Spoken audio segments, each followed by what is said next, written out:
19. Juan capítulo 19, vamos a leer de los versículos 23 al 30. Juan capítulo 19, de los versículos 23 al 30. Este texto sí va a aparecer ahí, ¿no? Este sí, ya. Para que lo podamos leer y podamos entender lo que Dios quiere hablarnos o enseñarnos hoy día. Juan capítulo 19, versículos del 23 al 30, lo leemos en el nombre del Padre, del Hijo y del Espíritu Santo. Amén. Cuando los soldados hubieron crucificado a Jesús, tomaron sus vestidos e hicieron 4 partes, una para cada soldado. Tomaron también su túnica, la cual era sin costura, de un solo tejido, de arriba a abajo. Entonces dijeron entre sí: no la partamos, sino echemos suerte sobre ellas, a ver de quién será. Esto fue para que se cumpliese la escritura que dice: repartieron entre sí mis vestidos, y sobre mi ropa echaron suertes. Esta expresión o esta palabra aparece ahí en el Salmo 22, versículo 18. Y así lo hicieron los soldados. Estaban junto a la cruz de Jesús, su madre y la hermana de su madre, María, mujer de Cleofas, y María Magdalena. Cuando vio Jesús a su madre y al discípulo a quien él amaba, que obviamente es Juan, el discípulo amado, que estaba presente, dijo a su madre: mujer, he aquí tu hijo. Y después dijo al discípulo: he aquí tu madre. Y desde aquella hora el discípulo la recibió en su casa. Después de esto, sabiendo Jesús que ya todo estaba consumado, dijo, para que la escritura se cumpliese: tengo sed. Y estaba allí una vasija llena de vinagre. Entonces ellos empaparon en vinagre una esponja y poniéndola en un hisopo, se la acercaron a la boca. Cuando Jesús hubo tomado el vinagre, dijo: consumado es. Y habiendo inclinado la cabeza, entregó su espíritu. Aleluya. Mi hijo siempre me pregunta cuando va a subir el video el título del mensaje. Hoy se llamará Consumado es. Así es el título del mensaje.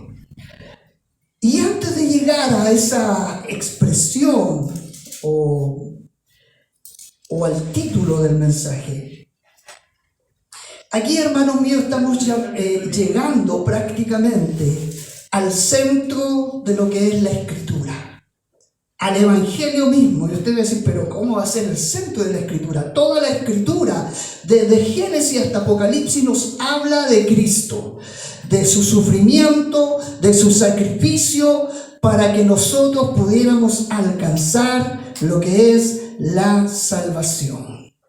Vamos a entrar en un terreno sagrado. Y espiritualmente hablando, aquí hay que quitarse las sandalias. Y vamos a ver lo que Cristo realizó en el madero de la cruz, para que Él pudiera terminar con esta frase: consumado es. Primeramente vamos a ver la muerte de Jesús. Aquí ya vemos a Cristo que está clavado en el madero de la cruz, donde está en medio de las burlas, porque aún los soldados, cuando Cristo está crucificado, aún ahí se burlan de nuestro Señor y empiezan nuevamente a humillarlo. Ya Cristo, y esto es lo glorioso, porque Cristo podría haberlos fulminado a cada uno de los que se estaba burlando de Él. Pero Jesús, ahí en Lucas 23, 34, nos dice: Padre, perdónalos, porque no saben lo que hacen. Mire, cuando va Jesús en la cruz, va camino al Calvario, ¿cierto? Lo vimos la semana antes pasada cuando Simón va y toma el madero de la cruz. Aún en ese momento de dolor produce salvación en un hombre. Jesús está clavado, lo vimos la semana pasada, está clavado al lado de dos ladrones y aún en medio de la cruz produce salvación. Y aquí Jesús, aún ya a punto de morir, de entregar su espíritu, pide misericordia por los demás. Ni siquiera por él mismo. Estoy seguro que si nosotros estuviéramos clavados estaríamos rogando por nosotros. Como lo hacemos cuando estamos enfermos, cuando tenemos problemas, nos olvidamos muchas veces de los demás y nos preocupamos y nos centramos en nosotros mismos. Aquí Jesús tiene la expresión de orar por misericordia de los demás. Padre, perdónales porque no saben lo que hacen. Aún recibiendo Cristo los peores males, Jesús, aún a punto de morir, estaba cumpliendo su propósito, que era salvar y producir salvación, rogando perdón aún por sus verdugos. Y esta sencilla plegaria, hermanos míos, debería pulverizar nuestro orgullo. ¿Cuántos de los que estamos aquí somos orgullosos? No me respondan, respóndase usted. ¿Cuántos de nosotros de repente somos orgullosos y activos y queremos pagar con mal a quien nos hace mal? El Señor, hermano mío, siendo el justo, el santo, tuvo disposición de perdonar a quienes lo estaban matando. ¿Quiénes somos nosotros para retener el perdón a otro pecador como nosotros? No somos nadie para retener el perdón. ¿Qué ofensa, hermano mío, podemos recibir que se puede comparar con la ofensa que tuvieron con Jesús? Ninguna ofensa se compara con lo que le hicieron a nuestro Señor. No hay orgullo que pueda mantenerse de pie ante estas palabras de Cristo. Padre, perdónalos porque no saben lo que hacen. Aún ahí, hermanos, vemos la misericordia de nuestro Señor. Pero las humillaciones no paraban. Jesucristo tendría que seguir soportando ser humillado aún en la cruz. Mientras Él decía estas palabras, los soldados se repartían sus ropas y echaban suerte sobre ellas. Ahí estaba su turbante, sus sandalias, su cinturón, su manto, su túnica que dice que es de una sola pieza y que era puesta sobre su cuerpo. En aquel entonces era costumbre de los soldados repartirse las ropas del crucificado. Y esto, hermanos míos, a veces nosotros lo podemos leer y no le damos importancia, pero ante Jesús era una gran humillación. ¿Sabe lo que significa que nombrara la ropa? Que Jesús fue crucificado desnudo. Lo crucificaron, hermanos, desnudo.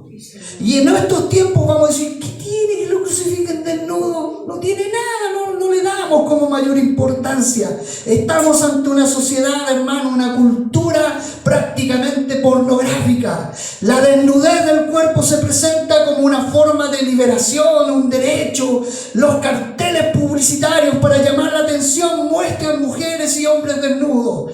Por ahí hay algunas colonias donde muestran las medias calugas tirándose, ¿cierto? De un roquerío y una colonia, no me acuerdo qué nombre de la colonia, ya, pero le dan como propaganda y uno a veces dice, me gustaría tener ese cuerpo, así, caluga y todo. No, mejor sigo comiendo, dice uno, ¿no? Ya, pero hoy en día la cultura, hermano, nos enseña este tipo de desnudez. Las comidas rápidas, etcétera. Las personas incluso para protestar se desnudan. Vamos a hacer una marcha feminista, vamos a protestar y se sacan la ropa. Tenemos una cultura que ha sido tan liviana respecto a la desnudez, pero en la Escritura, en la Biblia, es todo lo contrario, hermanos míos.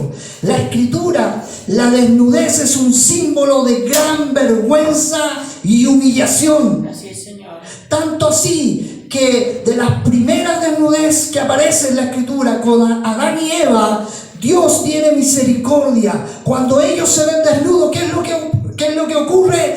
Dios, hermanos, sacrifica un animal para tapar la desnudez de Adán y Eva. Noé, cuando uno de sus hijos, su hijo Cam, descubrió su desnudez, lo vio desnudo después de haber tomado, tanto estuvo desnudo, le vio su desnudez, Noé manda una maldición sobre su hijo y sobre su descendencia, porque es una gran humillación poder ver a una persona dentro de la Escritura desnuda. Por tanto, en ese contexto, hermano, es que debemos entender la desnudez de Jesús. Fue una de las grandes humillaciones que Cristo también tuvo que soportar. Estuvo expuesto completamente a su intimidad, mientras los demás se burlaban, se lo despreciaban. Sin embargo, aún su desnudez, hermanos, nos muestra el amor de Cristo para su pueblo. Cristo fue desnudado de sus vestimentas. ¿Sabe para qué? Para que nosotros pudiéramos vestirnos con su justicia. Su cuerpo desnudo fue expuesto a los insultos de los hombres, para que nosotros pudiéramos aparecer ante el tribunal del Señor en gloria y en salvación. Jesús llevó sobre sí la maldición y la vergüenza de su desnudez para librarnos día a día de nuestros pecados y de nuestras ofensas. Señor, gracias Jesús. Alabanza su nombre. Como dije al principio, el Salmo 22, 18 dice: repartieron entre sí mis vestidos y sobre mi ropa echaron suerte. El rey David, que compuso ese salmo, estaba tan afligido por sus perseguidores que describió el acoso de parte de ellos como lo que hacen los verdugos con una persona que está condenada a muerte. Con ello estaba haciendo una descripción más precisa de la crucifixión de Cristo. Y luego que ocurre eso, vemos a través de la Escritura que habían unas mujeres seguidoras de Cristo, y el apóstol Juan, que no es nombrado ahí directamente, pero es el apóstol amado, quien fue el único de los 12 que no se alejó completamente, sino que estuvo ahí viendo cómo mataban y crucificaban a su maestro. Santo su nombre, Señor. Aún así, Cristo tiene misericordia por su madre. Estaba ahí su madre viendo que ya su hijo estaba a punto de morir. Y hasta ese momento ya Jesús se hacía cargo de su madre. Según los estudios que se han hecho referente a la familia de Jesús, ya José había fallecido, ya no estaba ahí. Por lo tanto, Jesús se hacía cargo de su madre, pero él estaba a punto de partir y no quería dejarla huérfana ni quería dejarla sola. Por lo tanto, le da esa tarea al apóstol Juan. Y él sigue cumpliendo el mandamiento. ¿Cuál es el quinto mandamiento? ¡Aleluya! Honra a tu madre y a tu padre. Ese es el quinto mandamiento, para que no se le olvide. Y aún así Jesús se preocupa de ella. Mire la misericordia de nuestro Señor. En vez de orar e interceder por él, sigue preocupándose por los demás. Gracias, Señor. Y dicho esto, Jesús estaba consciente que ya estaba todo por cumplirse. Por eso ahí en el versículo 28 dice: sabiendo Jesús que ya todo estaba consumado. Nos muestra esto, hermanos míos, que Jesús estaba en pleno control de todo lo que estaba aconteciendo en ese momento sobre sus vidas.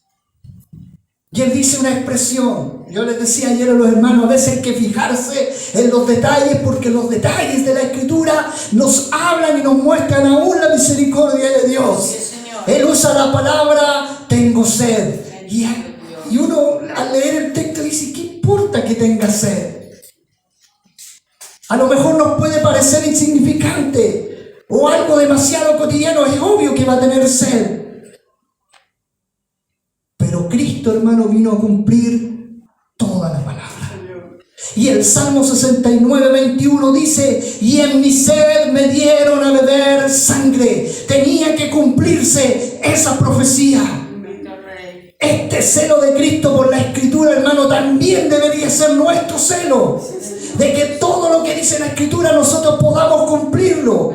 Y ahí usted me dice, pastor, pero ¿cómo? Si Cristo es Cristo, no somos nosotros. Pero usted tiene el Espíritu Santo, tiene a Cristo también. Por lo tanto, Él nos puede llevar a cumplir a cabalidad lo que dice la Escritura referente a nuestra vida. Alabanza a su nombre. Y esto nos muestra, hermano, que Cristo sufrió como hombre. Su cuerpo no fue solamente una apariencia de humanidad, como algunos herejes sugirieron o siguen sugiriendo hasta el día de hoy, sino que Cristo sufrió plenamente como hombre. Bendito Dios. Y en ese momento se le da de beber vinagre.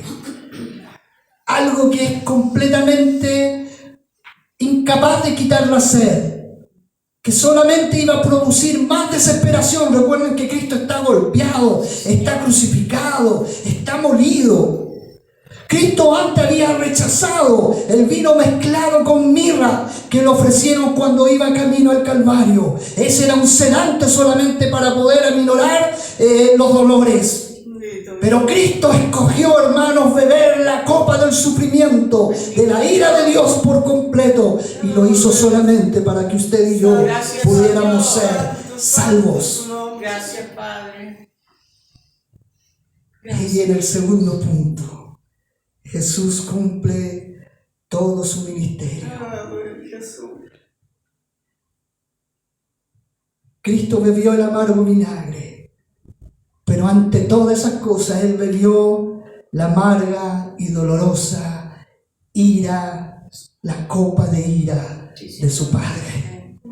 Y cuando hubo bebido la última gota, recuerden que Él en un momento dice, Elí, Elí, lama sabactani, ¿por qué me has desamparado, Padre? ¿Por qué me dejaste solo? Ahí estaba bebiendo la ira, de la copa de la ira del Padre en su vida. Y cuando bebe la última gota, Él dice, consumado es. Pero ¿qué es lo que está consumado, hermanos míos? Consumado, la palabra griega consumado significa tetelestai.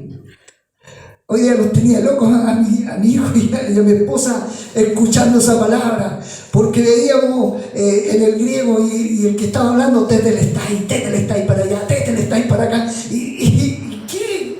Matías me decía, ¿qué? Consumado es, le decía, hijo, consumado es. Pero ¿qué significa esta palabra consumado? Significa está cumplido, está terminado, está satisfecho, está pagado. Todo lo que Cristo dijo está cumplido, lo que vine a hacer. Cristo cumplió todas las profecías, todos los anuncios, todos los símbolos, imágenes y sombras, todas las promesas de Dios relativas a su obra como Salvador. No solamente debía cumplirlo en el sentido positivo donde iba a bendecir a otros, sino que debía cumplirlo en soportar el padecimiento por el pecado. Cristo pagó el precio como un cordero que quita el pecado del mundo. Cristo fue camino a la cruz, hermano mío, donde se humilló a sí mismo y fue obediente hasta la muerte, y muerte de cruz, como dice la palabra. Pero ¿por qué debía morir así? ¿Por qué inclusive Cristo debería haber muerto?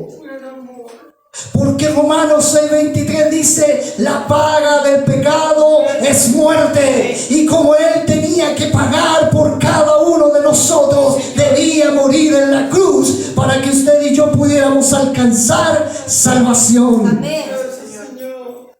Gracias, Dios. Escúcheme, con esa muerte no solamente se refiere al deceso físico, cuando cesan nuestros signos vitales, sino que la muerte también simboliza el hecho de estar separados con Dios, bajo su maldición, destituidos de la gloria de Dios y de su amor.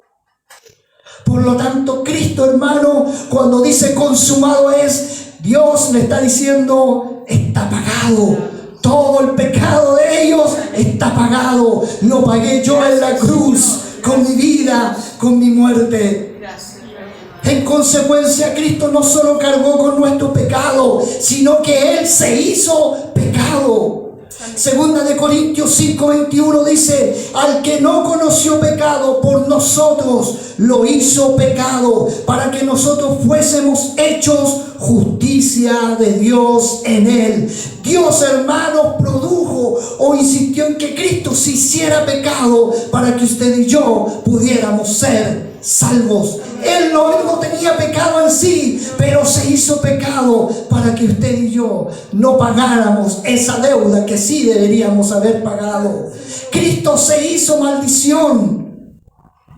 Gálatas 3:13 dice: Cristo nos redimió de la maldición de la ley, hecho por nosotros maldición, porque está escrito: maldito es todo aquel que es colgado de un madero. Cristo no solo se hizo pecado, se hizo maldito por amor a usted y por amor a mí. Gracias, Dios. Santo, santo, santo eres, Señor. Por eso Cristo, hermanos míos, soportó la ira eterna del Padre por los pecados de su pueblo. Por eso, antes de ir a la cruz en el Getsemaní, Él ora y dice: Padre mío, si es posible, pasa de mí esta copa, pero no se haga como yo quiero, sino que se haga tu voluntad. Porque sabía que la copa de la ira de Dios iba a ser derramada en su vida. Y vuelvo a decir, cuando Jesús exclama: Elí, Elí, Elí sabactani, ¿por qué me has desamparado? Me dejaste solo. Dios, hermano, no puede estar donde está el pecado. Por eso Dios se aparta. Sí, Señor. Aleluya. Mientras Cristo estaba en la cruz, clavado,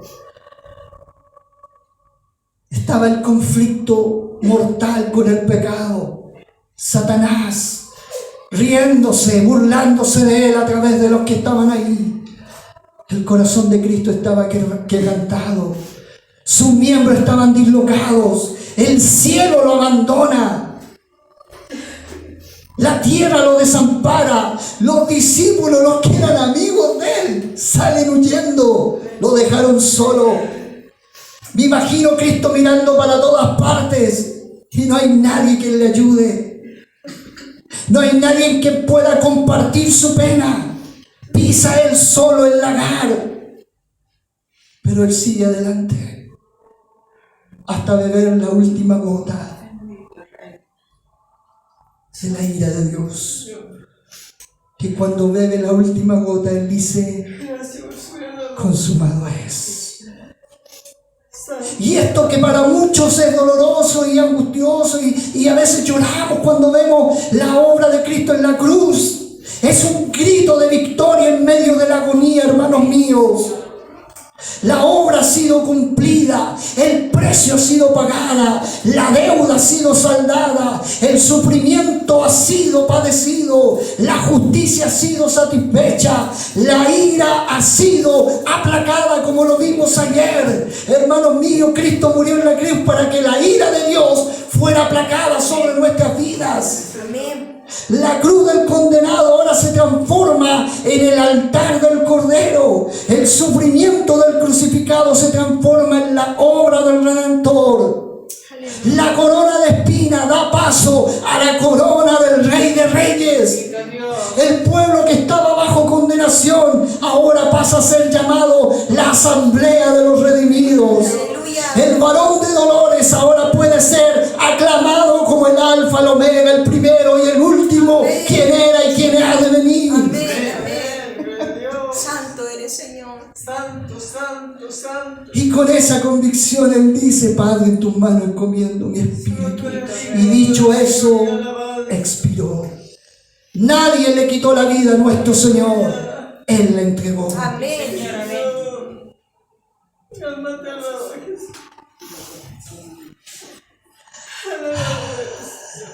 Les voy a leer el Salmo 22, versículo 6. Gracias, Señor. Donde dice: mas yo soy gusano y no hombre, oprobio de los hombres y despreciado del pueblo. Todo el Salmo 22 es una expresión profética del Mesías. Y usted dirá, ¿pero qué? ¿El Señor está diciendo que es un gusano? Gusano, hermano mío, en el hebreo significa tola.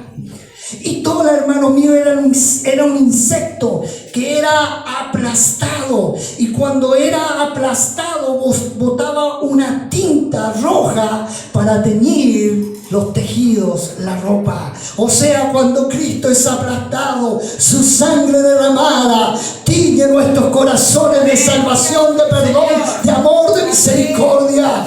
Aleluya. Santo, Santo, Señor.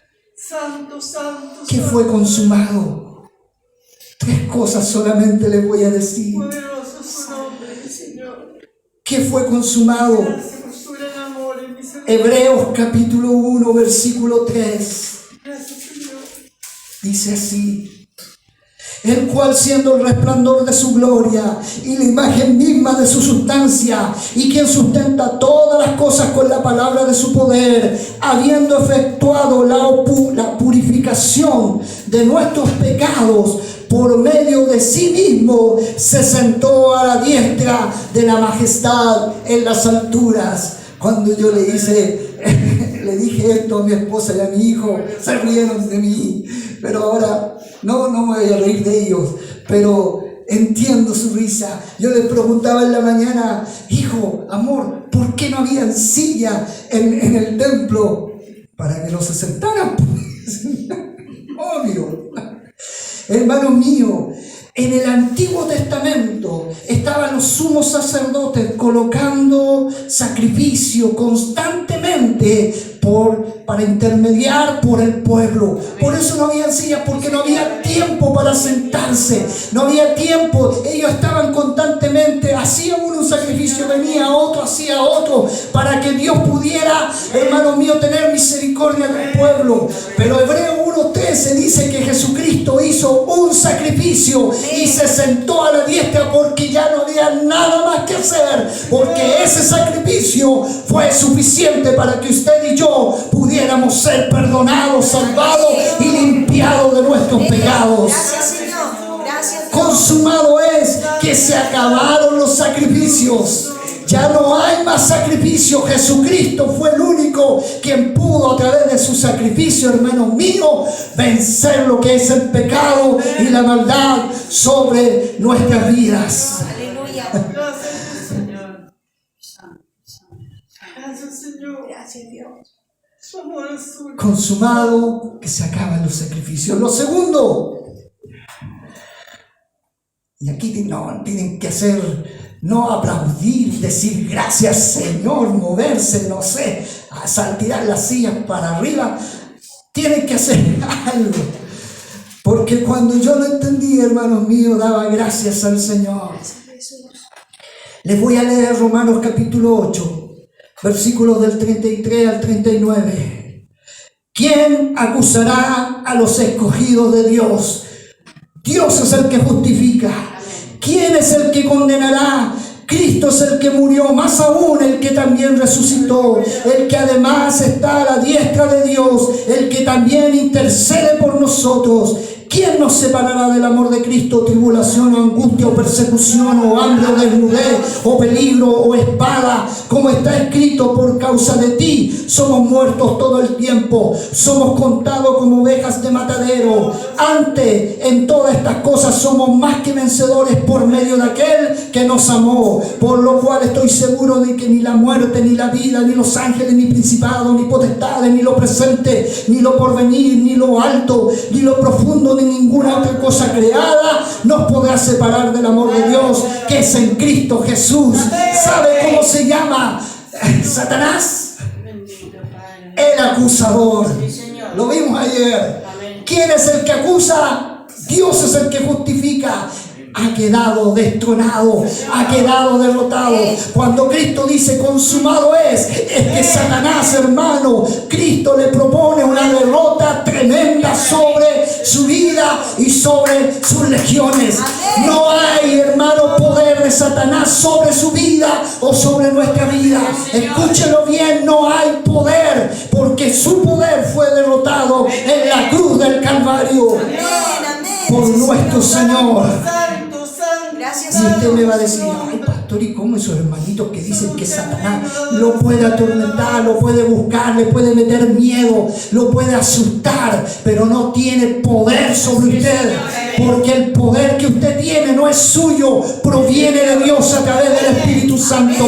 Y aquel que está con Dios, no hay nadie que pueda contra Dios, hermano mío. Amén. Gracias, Señor. Cuando Cristo dice consumado es que está dándole la derrota a Satanás. Bendito mi Señor. Hebreos capítulo 2, versículo 14 dice: así que por cuanto los hijos participaron de carne y sangre, Él también participó de lo mismo, para destruir por medio de la muerte al que tenía el imperio de la muerte, esto es, al diablo. Y eso voy a hablar un poquito más adelante, pero les voy a dar una gotita más. Usted y yo estábamos muertos en delitos y pecados. Hoy ya no estamos muertos en delitos y pecados, porque Cristo nos dio vida eterna. No muerte eterna, vida eterna. Cristo, cuando dice consumado es, derrota al imperio de la muerte. Y usted me va a decir, pastor, entonces si yo me muero, usted se va con Cristo. Porque muerte en la Biblia, hermano, es separación. Déjeme decirle que muerte en la Biblia es separación. Y separación es que usted no se puede acercar al Señor. Pero cuando Cristo muere, ¿qué pasó con el velo? ¿Qué pasó con el velo? Es rasgado de arriba hacia abajo.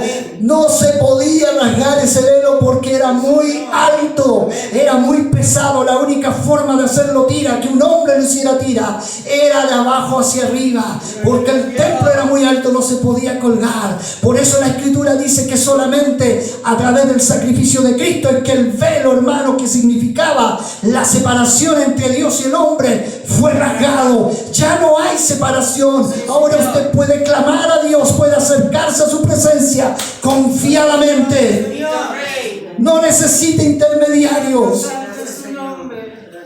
Cuando Cristo dice consumado es que el enemigo fue derrotado. Primera de Corintios 15:55 dice: ¿dónde está muerte tu aguijón? ¿Dónde, oh sepulcro, tu victoria? ¿Sabe lo que está diciendo? Fuiste derrotado. Ya no puedes atormentarme. ¿Dónde está, oh sepulcro, tu victoria? No hay victoria. Cristo, hermano, murió y resucitó para vencer a la muerte, para vencer a la tumba. La tumba está vacía. Él ya no está. Dice la Escritura que está sentado a la diestra de Dios, el Padre, intercediendo por nosotros. Y el último versículo, Colosenses capítulo 2, versículo 15 dice: y despojando a los principados y a las potestades, los exhibió públicamente, triunfando sobre ellos en la cruz. ¿Sabe? Me imagino aquí a Cristo poniendo el nombre Satanás, principado, potestades, y va y lo pone en la cruz y lo golpea y lo dice: ahí está clavado, ahí están derrotados. Yo he vencido y ustedes han sido derrotados. Cuando Cristo dice consumado es, no solamente que los sacrificios se terminan, no es que usted ahora tenga que hacer manda para alcanzar salvación. No, usted solamente tiene que creer en Cristo. Cuando Cristo dice consumado es que le propina una derrota a Satanás tremenda. Y cuando tercero dice consumado es que ya no hay ley. La ley de Moisés quedó obsoleta. Colosenses capítulo 2, versículos 13 al 14. Dice: y a vosotros, estando muertos en pecados y en la incircuncisión de vuestra carne, os dio vida juntamente con Él, perdonando todos los pecados, anulando el acta de los decretos que había contra nosotros, que nos era contraria, quitándola en medio y clavándola en la cruz, para que usted pudiera ser salvo. Hermano mío, usted tenía que cumplir toda la ley. Sí, Señor. Y si no cumplía toda la ley, un rango, un artículo que no cumpliera de la ley, queda eliminado. Y nadie podía cumplir la ley. Sí, Señor. Y cuando Cristo viene, hermanos, dice ya no hay más ley. Ahora la ley será Cristo en vuestros Sí, corazones. Señor. Y Hebreos capítulo 8, versículo 3 dice: porque todo sumo sacerdote está constituido para presentar ofrenda y sacrificios, por lo cual es necesario que también Él tenga algo que ofrecer. Y escúchenme bien, cada vez que los sumos sacerdotes presentaban ofrendas para interceder por el pueblo, ellos tenían que ofrecer algo también. Amén. Pero aún sus vidas estaban en pecado, por lo tanto tenían que ofrecer otro sacrificio para que Dios pudiera limpiar su vida o su pecado. Pero mire, esto es como el banco. Y usted me dice, ¿cómo el banco? Cuando usted tiene una deuda en el banco que no puede pagar, ¿qué es lo que usted va a hacer? Repactar, ¿cierto? Y baja los intereses, o paga los intereses, o baja la cuota, pero la deuda quedó eliminada. No. Eso pasaba con los sacrificios. Usted prácticamente iba a pagar los intereses, pero la deuda quedaba todavía. Entonces, cuando Cristo muere en la cruz, no solo paga los sacrificios ni paga los intereses, paga la deuda total, hermanos míos. Cristo tenía algo que ofrecer y con ese sacrificio iba a pagar y a saldar toda nuestra deuda. Por lo tanto, hoy día no le debemos nada a Dios. Miren, usted me dice, pastor, ¿pero cómo? No, porque nuestro pecado, nuestra deuda fue pagada. Hoy día le servimos por amor. Hoy día somos, a lo mejor usted me dice, pastor, pero yo le debo. Sí, le debemos la salvación a Él. Pero nuestro pecado ya ha sido pagado por Él. Y aquí viene el tercer punto. El fundamento indestructible en nuestra vida. ¿Qué tiene que ver todo lo que le he dicho con nosotros? Vivimos en una época en donde la muerte lo vemos como algo lejano. ¿Cuántos de los que estamos aquí pensamos en la muerte? Nadie. Tenemos sueños, tenemos planes. Yo tengo 25 años, quiero llegar a los 70, 80, me falta todavía. ¿Por qué se ríen, hermano mío? No pensamos en la muerte. Pensamos en que nuestros hijos van a crecer y van a desarrollarse y van a tener nietos, vamos a tener nietos y bueno, uno va a tener un perro por último ahí. Y voy a conocer a su animal. Uno piensa así, piensa que van a estar desarrollados, piensa que sus hijos a lo mejor los van a enterrar a nosotros, ¿cierto? Que van a estar desarrollados y que van a estar bien. No pensamos en la muerte, pero la muerte sigue allí, presente, hermano mío, y es la más grande de las tragedias. Es uno de los obstáculos que no podemos pasar por alto. De hecho, a nosotros se nos llama los mortales, porque en un momento dejamos de existir. ¿Y qué podemos hacer contra eso? Nada. En la muerte hasta ahí llegan nuestros sueños, hasta ahí llegan los proyectos, hasta ahí llega el amor, excepto el mío. Yo siempre le he dicho a mi esposa que si el Señor se la lleva, yo hubiera agarrado de la pata de ella, de la pierna. Yo la sigo. Ya, de la pata me van a retar por decir, del pie, perdón. Amén. Ahí en la muerte llegan los deseos, se terminan los deseos, la voluntad, se termina la memoria. Pero cuando Cristo dice consumado es que la muerte ya no tiene poder sobre nosotros. La deuda del pecado ha sido pagada. Ya no nos puede atormentar más. Ya somos libres del temor. Ya somos libres de la esclavitud. Podemos mirar a la tumba confiado, porque la obra de nuestro Salvador está ahí, ya fue consumada. La Escritura dice, ahí en Mateo 16, 18, que ni las puertas del Hades prevalecerán contra la iglesia. ¿Sabe lo que está diciendo ahí? Que un día a lo mejor estaremos muertos, pero cuando Cristo venga y alce su voz y nos llame, las puertas del Hades no podrán retenerlo, porque nosotros saldremos al aire y saltaremos con el Señor por la eternidad. La muerte ya no tiene poder sobre nuestras vidas. Señor, así es. Santo y poderoso es su nombre. Grande, grande. Y usted me dice, pastor, pero si muero, vamos a descansar, vamos a dormir. Pero cuando venga Cristo y alce su voz y nos llame, nosotros nos levantaremos e iremos a estar con Él por la eternidad. Bendito Dios. Alabanza su nombre, Jesús. Y alguien se preguntará, ¿cómo hacer para que ese pago de Cristo se aplique en nuestra vida? Crea en Cristo. Juan 3:16 dice, porque de tal manera amó Dios al mundo, para que ha dado a su Hijo unigénito, para que todo aquel que en Él crea no se pierda, mas tenga vida eterna. ¿Qué tenemos que hacer? Creer en el Señor, nada más. Amén. Gloria a su nombre, Señor. Pero ahí va a salir un hermanito que lleva al Papa Romano dentro de su vida. Y va a decir, ¿cómo? ¿Solo tengo que creer? No creo que sea tan simple. Algo tengo que hacer de mi parte. Alguna manda, alguna oración. Algo tengo que hacer para alcanzar la salvación. Le voy a decir lo que le dije a una persona un día. Detente ahí mismo, le dije. Cristo no dijo, casi consumado es. Ni tampoco dijo, terminé con mi parte, ahora te toca tu parte. Él dijo, consumado es. Amén. Hizo toda la obra de salvación a nuestro favor.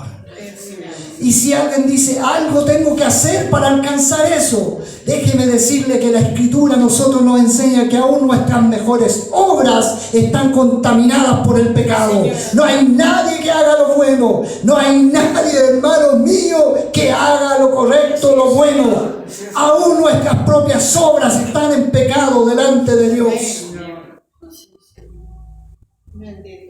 Ni una gota de la ira de Dios quedó sin ser satisfecha. Ni un centavo de la deuda que teníamos quedó sin ser pagada. Todo lo necesario para conseguir nuestra salvación está ahí en la cruz.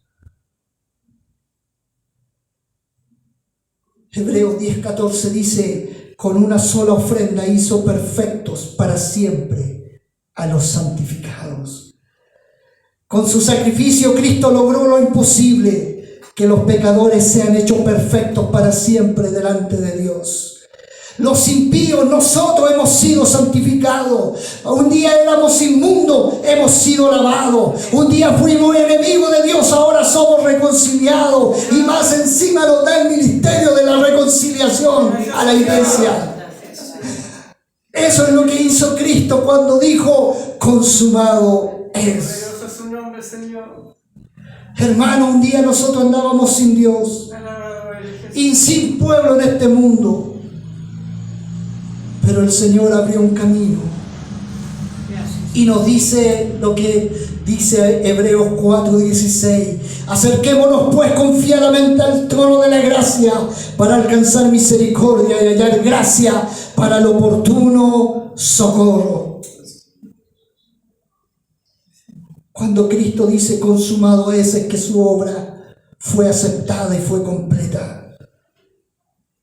Tenemos un Dios grande, tenemos un Dios admirable que nos ha dado una salvación tan preciosa Y la única respuesta, hermanos míos, de nuestra vida hacia Él tiene que ser ofrecernos en sacrificio vivo, como dice Romanos 12:1. Así que, hermanos, os ruego por la misericordia de Dios que presentéis vuestros cuerpos en sacrificio vivo, santo, agradable a Dios, que es vuestro culto racional. No nos presentamos, hermanos míos, para alcanzar misericordia, porque ya hemos recibido misericordia. Y como hemos recibido misericordia, nos presentamos delante de Él como sacrificio vivo. Esa debe ser nuestra respuesta.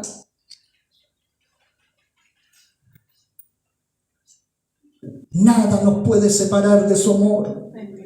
Y usted me va a decir, pero ¿cómo? Él nos amó primero. Él nos salvó. Él dio el primer paso para que usted y yo pudiéramos alcanzar la misericordia de Él. Amén, Señor.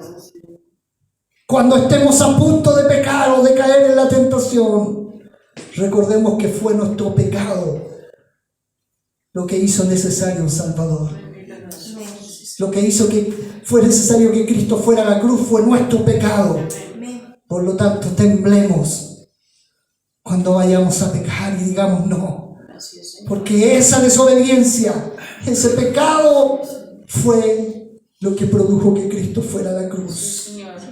Qué terrible insulto, hermanos míos, a Cristo es que podamos vivir o nos permitamos vivir en el pecado, cuando Él bebió la copa de la ira del Padre para que usted y yo pudiéramos andar en una vida nueva. Él nos rescató de las tinieblas para que nosotros pudiéramos andar en la luz. Qué terrible afrenta contra Cristo es que nosotros a veces vivamos sin fruto. La Escritura dice que aquel que es discípulo de Él tiene que dar fruto, y mucho fruto, y buen fruto. Qué terrible afrenta, hermanos, que a veces estemos sin servir. Cristo vino no para que lo sirvieran, vino para servir. Y esa es la actitud de un verdadero creyente, servir a los demás. Qué terrible afrenta, hermanos míos, contra Cristo es que nosotros vivamos una vida sin dar, en ocio, en mezquindad de nuestro tiempo, de nuestras fuerzas, de nuestros bienes, cuando Cristo se entregó por completo para que usted y yo pudiéramos tener vida eterna y pudiéramos ser libres de la muerte. Gracias, Señor. Gracias, Jesús. Que el gran amor de Cristo, hermano, Santo. nos motive a servirle con alegría, a servirle con gratitud, a que no tengamos esta expresión, otra vez hay que ir a la iglesia, Bendito Rey. pero si hace frío, otra vez tenemos que ir, sino que lo hagamos con alegría. Hoy es el día del Señor. Hoy es el día donde me reúno con mis hermanos para adorar, para servir. Voy contento, voy alegre. Recuerde que ya no nos pertenecemos. Amén. Usted y yo le pertenecemos a Él. Sí, Señor. Hemos sido comprados con su preciosa sangre. Le debemos nuestra vida a nuestro Salvador. Señor. Y termino con estos dos Gracias, versículos. Señor. Muchas gracias, Jesús. Segunda de Corintios capítulo 5 versículos 14 y 15. Porque el amor de Cristo Alabanza. nos constriñe, pensando esto, que si uno murió por todos, luego todos murieron, y por todos murió, para los que viven ya no vivan para sí, sino para aquel que murió y resucitó por ellos. ¿Cristo murió por usted? Amén. ¿Cristo sufrió por usted? Amén, Señor. Usted y yo debemos vivir para Él, porque Él murió por nosotros. Y Primera de Corintios capítulo 6 versículo 20 dice: porque habéis sido comprado por precio, glorificad pues a Dios en vuestro cuerpo y en vuestro espíritu, los cuales son de Dios. Ya no nos pertenecemos. Así que no se mande solo. Ya no se pertenece. Así que no piense voy a hacer lo que quiero. Ya no se pertenece, hermano mío. Usted le pertenece y yo le pertenezco a Dios. Por lo tanto, estamos llamados a ser su voluntad y a ser agradecido y a ser fieles con Él y a honrarle y alabarle y glorificarle todos los días de nuestra vida, porque Él pagó el precio en la cruz y cuando Él murió dijo: consumado es, la deuda ya está pagada. Amén. Cierre sus ojos y si hay gratitud en su corazón, dele gracias. Y si hay alabanza en su corazón, dele alabanza.